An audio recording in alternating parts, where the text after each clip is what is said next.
आज 75वीं गणतंत्र दिवस के शुभ अवसर पर आप सबों को हार्दिक शुभकामनाएं।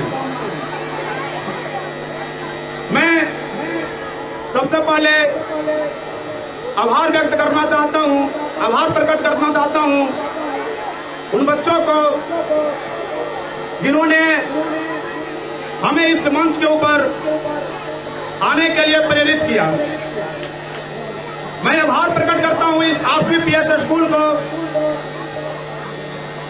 जिस स्कूल ने हमें यहां आने के लिए आमंत्रित किया। मेरे बच्चों, आज का जो दिन है, जो कैलेंडर का जो आज का तारीख है, डेट है, ये कोई साधारण तिथि नहीं है। आज की तारीख, आज की दिनांक को सुनकर हमारे रगों में, हमारे शरीर के कण कण में, रोम रोम में एक ऊर्जा का प्रवाह, ऊर्जा का संचार इतना अधिक हो जाता है कि हम आज का दिन को सबसे अधिक ऊर्जावान महसूस कर पाते हैं।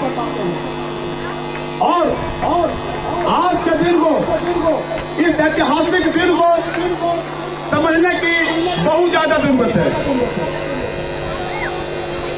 हमें बड़ा आश्चर्य होता है कि इतने बढ़िया मौके के बाद भी कई ऐसी संस्था होते हैं जो बच्चों को इस पर्व के बारे में सही जानकारी नहीं दे पाते हैं। और उनका मतलब होता है बस कल झंडा फहरा दिए, जलेबी खिला दिए और हो गया। मैं इनका समर्थन कतई नहीं करता हूं। आज की ऐतिहासिक तिथि को लेकर के बच्चों के अंदर इस ऐतिहासिक जानकारी को देना ही एक महत्वपूर्ण शिक्षक का काम हो सकता है। आज जानने की सबसे बड़ी महत्वपूर्ण दिन है कि आखिर इस रिपब्लिक डे, इस गणतंत्र दिवस की शुरुआत किस प्रकार हुआ। हो सकता है हम आपके बीच थोड़ा वक्त ज्यादा ले सकते हैं, परंतु हम इस बात को संकेत करेंगे कि इस 26 जनवरी गणतंत्र दिवस की शुरुआत हुई किस प्रकार से।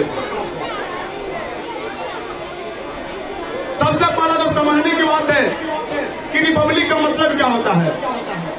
किसी भी देश है, वो गणतंत्र देश है, कोई रिपब्लिक कंट्री है, उसका मतलब क्या होता है, इसकी मतलब को समझने की सबसे बुनियादी बात है।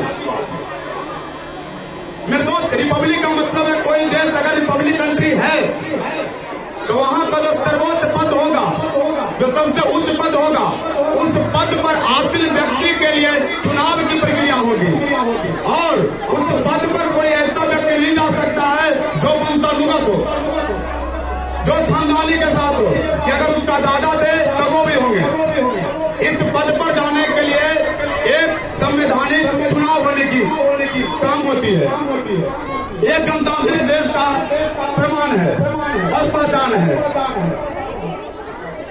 आज का दिन 26 जनवरी और 15 अगस्त दो ऐसा दिन होता है जिस दिन हम बच्चों को, हमारे लोग, हमारे अंदर देश प्रेम, देशभक्ति की भावना को बढ़ाता है।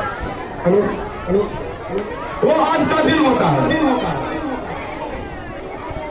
आज का दिन हम महापुरुषों को याद करने की बात होती है। किस प्रकार से हमारे पुरखों ने इस संविधान को बनाने का काम किया। आज हम अपने महापुरुषों को याद करने का दिन होता है। और मैं आज आप लोग का इस पूरी ऐतिहासिक प्रक्रिया के बारे में समझाना चाहता हूं कि किस प्रकार से ये गणतंत्र दिवस मनाने की शुरुआत हुई। दोस्तों, हम लोग जानते हैं कि 15 अगस्त 1947 को हमारा देश आजाद हो गया और उस दिन से हम लोग है जो स्वतंत्र दिवस, इंडिपेंडेंस डे मनाने का चालू किए। लेकिन ये रिपब्लिक डे मनाने का पीछे का क्या कारण है, इसको समझना बड़ा ही महत्वपूर्ण हो जाता है। जब हमारा देश आजाद हुआ, आजाद होने के बाद जिस समय हमारा देश आजाद होने की कगार पर थे, उस समय ब्रिटेन में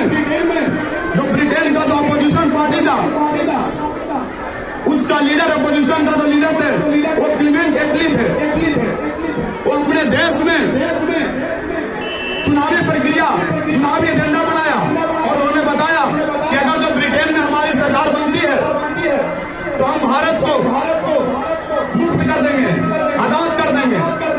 परंतु उसके पीछे का एक शब्द था। उनका शब्द क्या था भाई? शब्द था कि जब तक भारत के लोगों ने, भारत के बुद्धिजीवी वर्ग लोग ने अपने संविधान का निर्माण नहीं कर पाएंगे, हम पूरी तरह से भारत को छोड़कर नहीं आएंगे। उनका एक शब्द था कि हम भारत को छोड़ तो देंगे 1947 में, लेकिन तब तक हम उसके ऊपर काम करेंगे जब तक के उस देश के लोग ने संविधान बनाने का प्रक्रिया चालू नहीं कर। दोस्तों, हुआ यही, ब्रिटेन के जो अपोजिशन का लीडर थे इमीडिएटली उनका सरकार बनता है। सरकार बनने के बाद वो अपने वायदा को पूरा करने के लिए आते हैं और जैसा कि उन्होंने बोला था कि हम भारत को आजाद कर देंगे और यह सर देखा कि जब तक हम नहीं छोड़ेंगे तब तक संविधान नहीं बनता। तो उनके कैबिनेट का 3 मंत्री, वो अपने 3 मंत्री को भारत भेजा और उस 3 मंत्री का जो संगठन आया उसको बोलते हैं कैबिनेट मिशन। कैबिनेट मिशन के तौर पर 3 मंत्रियों को भेजा। वो 3 मंत्री इसलिए भारत आए थे कि भारत के बुद्धिजीवी वर्गों को यह सलाह देंगे।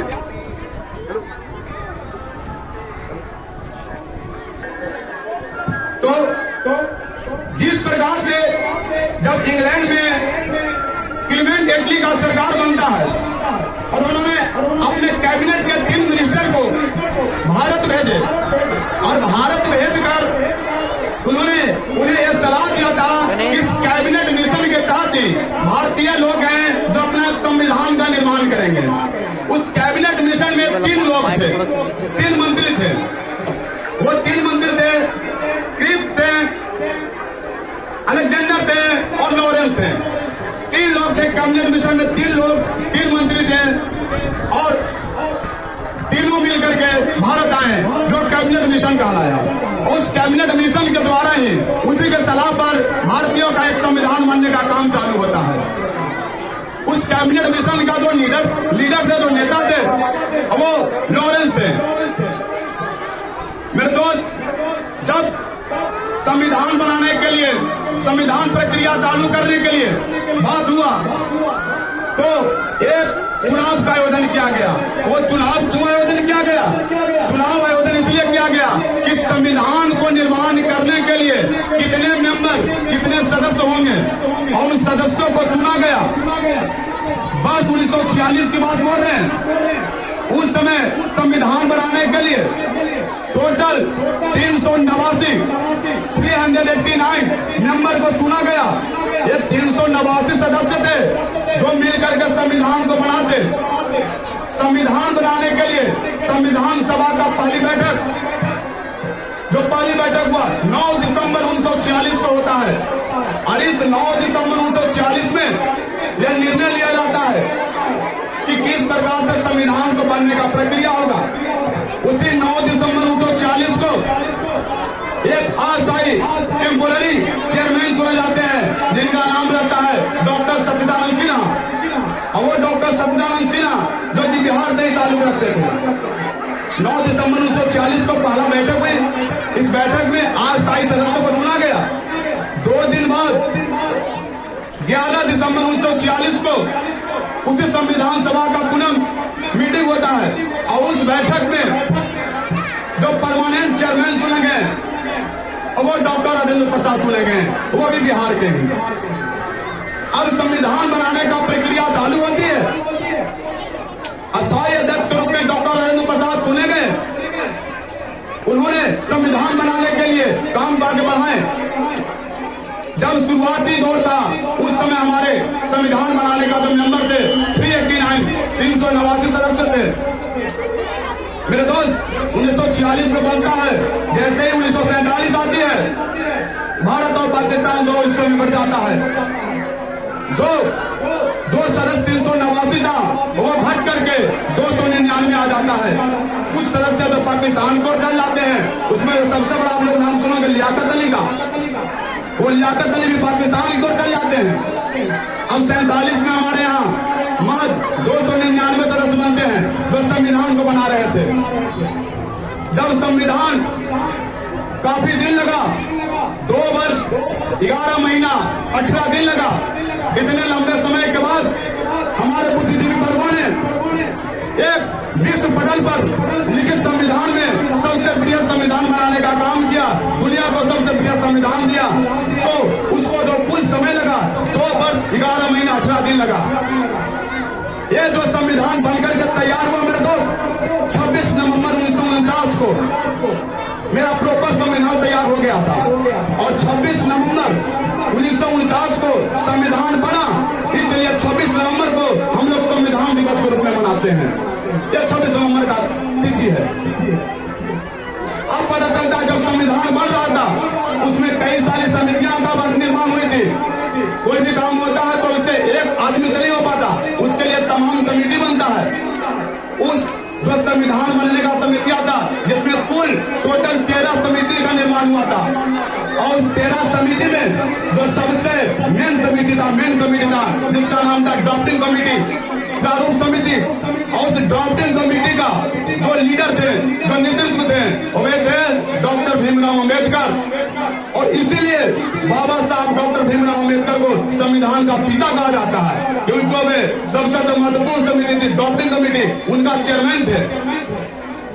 बाबा साहब का अथक प्रयास के बाद संविधान का निर्माण होता है। लेकिन जब बात बाबा साहब की आती है तो हमारे अंदर पता ना एक अलग प्रकार की ऊर्जा का संचार होता है। और इस पर मैं कहना चाहता हूं कि सूरज को क्या पता कि चांद क्या होता है। अरे सूरज को क्या पता कि चांद क्या होता है, धरती को क्या पता कि आसमान क्या होता है। और जो जिंदगी भर अपने धर्म के नाम पर भीख मांगे निर्माण किए, उन्हें क्या पता कि बाबा साहब का संविधान क्या होता है, बाबा साहब का संविधान क्या होता है। ये बाबा साहब ने हमें देने का काम किए, संविधान बनाए। दोस्त, बाबा साहब की बात को आज जो लोग भीमराव अम्बेडकर को विरोध करते थे वही लोग उन्हीं का पुरखा है जो आज उनको पूजा करने का काम कर रहे हैं। जो लोग विरोध किया करते थे, बाबा साहब ने एक बड़ा ही शानदार बात बोले थे और हम सब विद्यार्थियों को याद रखना चाहिए। उनका क्या था वक्तव्य? शिक्षा वो शेरनी का दूध है जिसको जो जितना पिएगा वो उतना दहाड़ेगा। शिक्षा वो शेरनी का दूध है, लेकिन इस शिक्षा शेरनी रूपी शिक्षा के दूध को हमारे बेटे चश्मदीद नेताओं ने उन्हें पीने नहीं देते हैं। ये बात आपको समझना है, हर विद्यार्थी को इस बात को समझना है। आपकी देश के नेताओं ये नहीं चाहते हैं कि आप उस शिक्षा रूपी दूध को पिए और उनके प्रति आप सवाल का खड़ा करें, और वो नहीं चाहते हैं। और इन्हीं बातों को समझना है। अम्बेडकर साहब बड़ा ही सटीक बोले थे।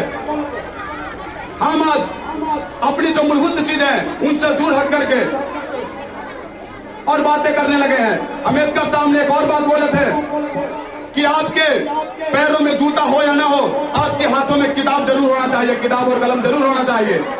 इस बात को ध्यान देना है। और बोले थे कि नंगे पांव भले ही जा सकते हैं लेकिन पढ़ने जाइए, कॉपी कलम उठाइए। और नंगे पांव की जब बात आती है तो 2-3 दिन से बहुत ही एक चर्चित बात आप लोग के बीच साझा कर रहा हूं। आप लोग कर्पूरी ठाकुर का नाम सुने होंगे, जननायक कर्पूरी ठाकुर, बिहार के भूतपूर्व मुख्यमंत्री, 2 बार मुख्यमंत्री रह चुके।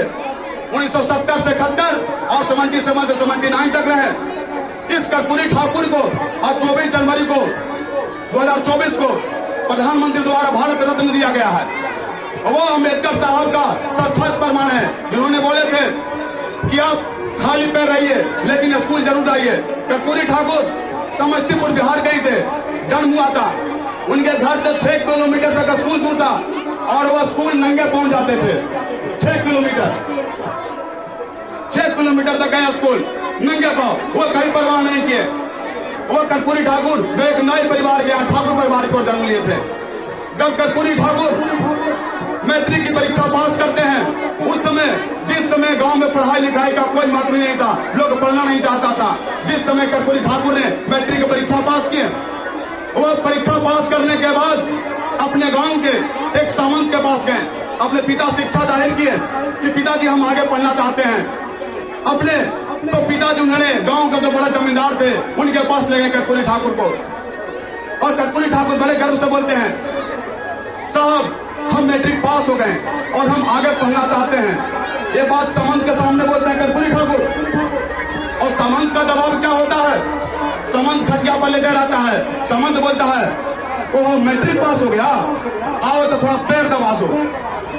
इस बात एक शिक्षित वर्ग कर्पूरी ठाकुर जैसे ही सुने, उनके अंदर शिक्षा का इतना जागृति आग जला, कहीं एक शिक्षित होने के बाद ये सामंत बोल रहा है कि तुम पैर दबाओ, गोर दबाओ। उन्होंने उस दिन प्रण लिया कि शिक्षा को अपना हथियार मानना है और इसी के सहारे हमें अपने जीवन की हर लड़ाई को लड़ना है। वही कर्पूरी ठाकुर आगे चल करके बिहार के 2 बार मुख्यमंत्री बनते हैं। वो सामंत को ऊपर तमाचा मारने का काम करते हैं। तो ये शिक्षा के बदौलत से, ये शिक्षा के बदौलत से आप इस बात को समझना है। आपको नेता क्या बोलते हैं? अम्बेडकर साहब ने बोला था कि अपना अधिकार के लिए पढ़ो, लेकिन आजकल आपको नेता बोल रहे कि अपना अधिकार के लिए लड़ो, और वो नहीं कभी बोलेंगे कि पढ़ो, क्योंकि जब तुम पढ़ जाओगे तो उनसे आंख में आंख डालकर आपको प्रश्न करने की आदत हो जाएगी, जो उन्हें कतई बर्दाश्त नहीं है। मेरे बच्चों, लड़ोगे तो बर्बाद होगे, पढ़ोगे तो आबाद होगे, जो कि एक नेता कभी नहीं चाहता है। और जिस दिन तुम पढ़ लोगे तो तुम उसकी आंखों में आंखें डालकर प्रश्न करोगे, और जिस कुर्सी पर बैठा रहेगा उसकी हालत और उसकी पतलून दोनों गिला हो जाएगी। जो आपको लड़ा रहे हैं, हम इस बात को नहीं समझते हैं। हम भारत आज 26 जनवरी के दिन क्या है? युवाओं को प्रेरित करना है। हम आपस में लड़ रहे हैं, उलझ रहे हैं, धर्म के नाम पर दंगा हो रहा है, और तुम उसमें आज देख रहे हैं प्रत्येक युवा उसमें शामिल हो रहे हैं। आपका पिता जो अंडा बेच रहा है उसके सामने जाकर आप सहायता नहीं दे रहे हैं और धर्म को चोरा लेकर दौड़े जा रहे हैं। ऐसे क्या मेरा भारत समृद्ध होगा? ऐसे कभी नहीं मेरा भारत समृद्ध हो सकता है। मेरा भारत को समृद्ध करने का एक ही रास्ता है, वो आपको शिक्षा का रास्ता अपनाना पड़ेगा। अब शिक्षा की रास्ता अपना नहीं रहे हैं। तो 26 नवंबर को हमारा संविधान है जो लागू हुआ, लेकिन बात आता है कि संविधान को 2 महीना लेट के लागू क्यों किया गया? संविधान 26 नवंबर 1949 को बन गया, लेकिन 26 जनवरी कैसे आया? तो इसके लिए हम आज से आपको 95 वर्ष पूर्व ले चलते हैं। 95 ईयर्स पूर्व, वर्ष 1929 की है, शहर लाहौर है, पार्टी कांग्रेस है, कांग्रेस की अधिवेशन होती है 31 दिसंबर 1929 में कांग्रेस की अधिवेशन होती है लाहौर में, और उसमें निर्णय लिया जाता है पंडित नेहरू के द्वारा पूर्ण स्वराज का। आखिर समझे कि 1929 में लाहौर में क्यों अधिवेशन हुआ? इससे पहले जानना जरूरी है, वर्ष 1928 में कलकत्ता का अधिवेशन होता है। 30 अक्टूबर 1928 को साइमन कमीशन आते हैं। साइमन कमीशन क्यों आए थे? जो 1919 का जो भारतीय एक्ट था, गवर्नमेंट ऑफ एक्ट, इसको में वो रिफॉर्म करना चाहते थे, इसमें वो सुधार करना चाहते थे, ताकि इस भारत के लोग, भारत की जनता इस 1919 अधिनियम को आसानी से स्वीकार कर ले। उस साइमन कमीशन जब भारत आए 1928 में, भारत में सुधार लाना चाहते थे, उसका पुरजोर विरोध हुआ।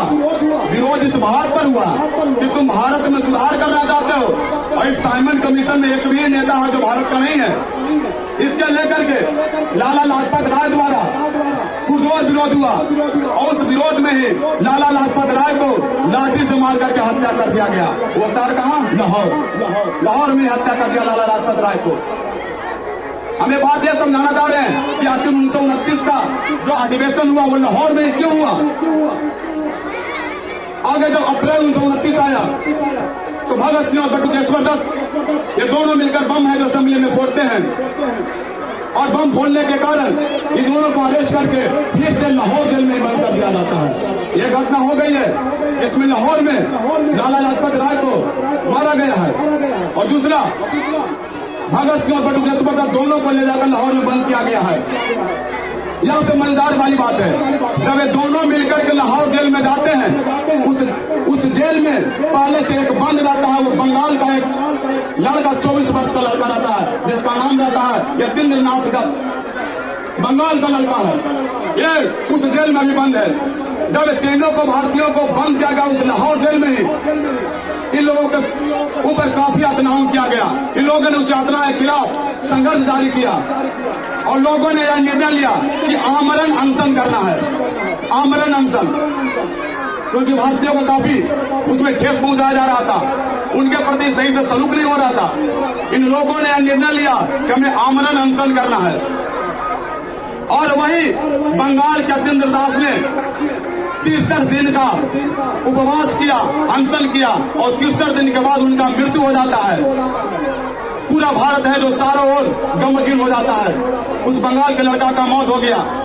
उसको लाश लेकर के पार्थिव शरीर को जब लाहौर से कलकत्ता आता है तो कलकत्ता आने में 3 दिन का समय लगता है।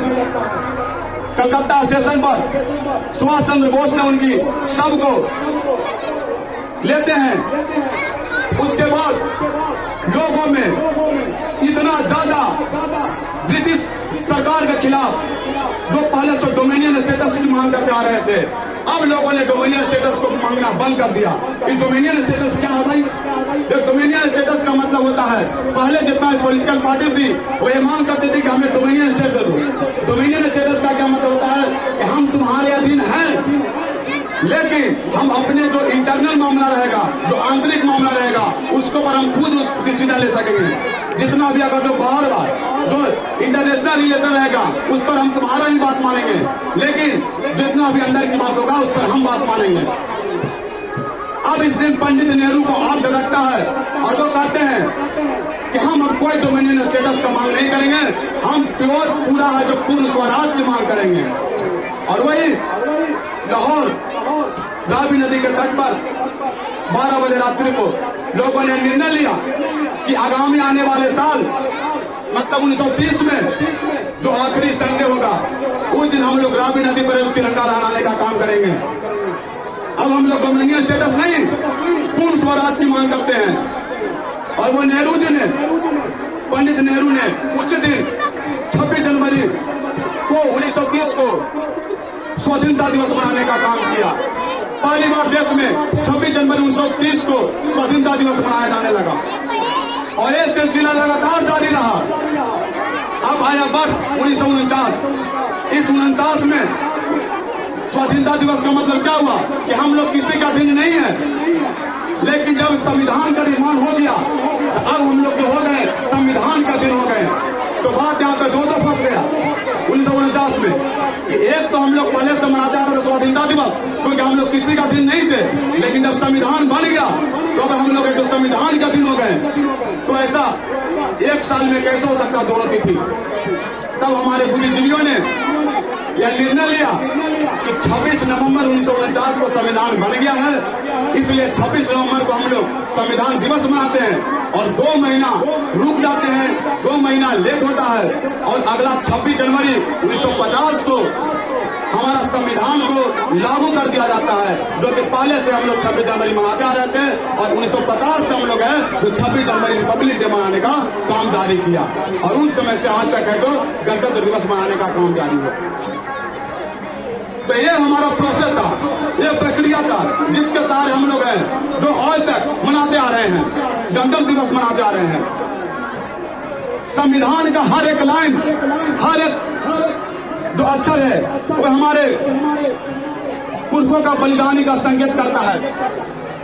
और देश में सद्भावना लाना चाहते थे, लेकिन आज के युवा पीढ़ी के अंदर इतना ज्यादा जो परिवर्तन हो गए हैं, अपनी वास्तविक मुद्दा से इतना ज्यादा हट गए हैं कि लोग देश के प्रति कम सोच रहे हैं। लोगों को धर्म के नाम पर लड़ाया जा रहा है और इसमें सबसे ज्यादा जो काम किया जा रहा है, इस्तेमाल किया जा रहा है, इस युवा पीढ़ी को इस्तेमाल किया जा रहा है। हम युवा पीढ़ी को इसी बात को सीखना है कि हमें धर्म के नाम पर अपना लड़ाया जा रहा है और हम अपने जो मूलभूत चीजें हैं उनसे हम लोग पीछे होते जा रहे हैं। आपको इस बात को ध्यान देना होगा। जो नेता लोग होता है वो न तो एकदम अनपढ़ आदमी को ठग सकता है और न तो बिल्कुल पढ़े लिखे को, और वो इस्तेमाल करता है वैसा लोग के जो हल्का पढ़े लिखे होते हैं, क्योंकि वो अनपढ़ को कुछ समझा नहीं सकता है और पढ़ल को तो उससे जवाब दे नहीं सकता है। तो जो कम पढ़े लिखे होते हैं उनको वे डाइवर्ट करने का काम करते हैं और आप लोग इसी के ऊपर शिकार होते जा रहे हैं। मैं हैरान हो जाता हूँ। अरे जिस धर्म के नाम पर तुम झंडे उठाते हो, क्या कभी सोचा है, क्या कभी पूछा है कि जिन नेताओं के नाम पर तुम्हें जो लाइन में लग जाता है उसका बेटा कहाँ पढ़ रहा होता है? जो अगर इतना ही बड़ा धर्म का मुद्दा रहता तो तुमको वो अपना बेटा को भी उसमें शामिल करता। तुमको क्यों इस्तेमाल कर रहा है और तुम इस बात को नाम से नहीं समझ रहे हो। तुम्हें एंटी हिंदू एंटी मुस्लिम करके लड़ाया जा रहा है और तुम अपने जिस समय पढ़ने का उम्र है उस अपने उम्र को व्यतीत करके कहीं और भटका रहे हो। कैसे तुम अपने परिवार को संभाल सकते हो, कैसे अपना देश को बढ़ाई कर सकते हो, जब तुम खुद है जो अभी से ही इतना डाइवर्ट होते जा रहे हो। जो नेता तुम्हें यहाँ बुलाने के लिए आग्रह करता है, धर्म का झंडा देता है, उसी नेता का बेटा है जो कोई इंग्लैंड में, कोई ऑस्ट्रेलिया में, कोई अमेरिका में पढ़ते रहता है, और तुम है जो धर्म का एक झंडा लेकर के घूमते रहता है। मित्रों जागो, ऐसे नहीं हो सकता है। और मैं इसलिए बोलता हूं, हम शपथ लेते हैं कि हमारे लिए, हम शपथ लेते हैं कि हमारे लिए हमसे पहले हमारा देश का ध्यान होगा। हम शपथ लेते हैं कि हमारे लिए हमसे पहले हमारे देश का ध्यान होगा। और कई कितना भी जो धर्म ग्रंथ है उस सबसे ऊपर हमारा देश का संविधान होगा, हमारा देश का संविधान होगा। और हम दुनिया के कोई भी कोने में चल जाएं, हमारा दिल में हिंदुस्तान होगा, हमारा दिल में हिंदुस्तान होगा।